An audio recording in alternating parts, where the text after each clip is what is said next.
लेकिन अब कांग्रेस पार्टी के उस जुडिशियल कमेटी पर ही सवाल है।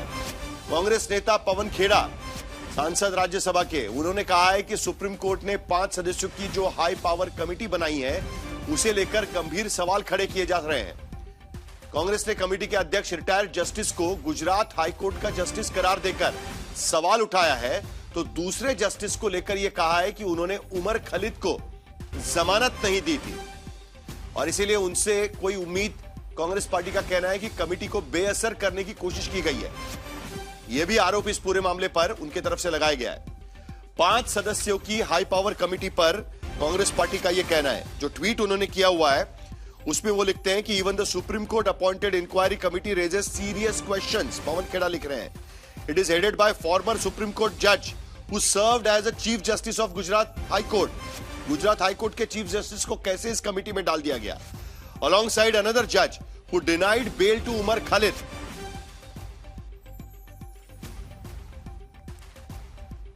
मौसमी सिंह इस वक्त हमारे साथ जुड़ी हुई है। मौसमी, अब कांग्रेस पार्टी उस जुडिशियल कमेटी पर भी सवाल खड़े कर रही है और शायद इसीलिए एफआईआर की मांग भी।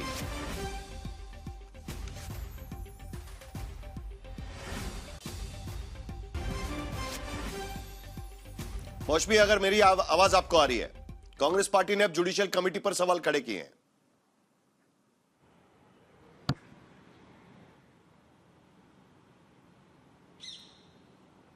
जी साहिल, मुझे आपकी आवाज़ मिल रही है। दरअसल ये अब बात जो है पूरी कार्रवाई को लेकर है कि सरकार की जो कथनी है और करनी है उसमें फ़र्क है। और चाहे वो जुडिशियल कमेटी हो या दिल्ली पुलिस की कार्रवाई हो या कुल मिला के सरकार इस पूरे लाठीचार्ज में जो पक्ष रख रही है वो एक तरीके से छात्रों के हितों को ना देखते हुए अपने हितों को देख रही है।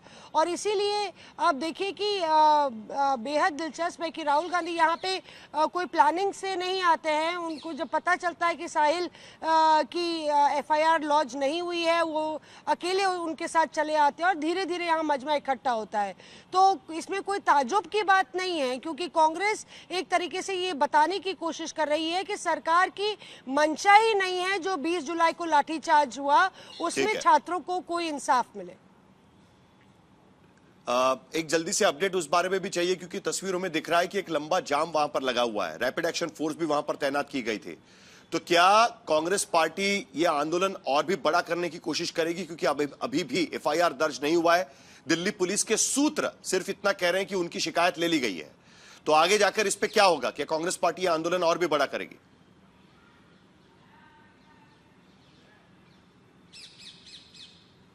साहिल, मेरा अंदेशा ये है कि कुछ बातचीत तो हो रही है और राहुल गांधी अभी कुछ देर पहले भीतर गए थे।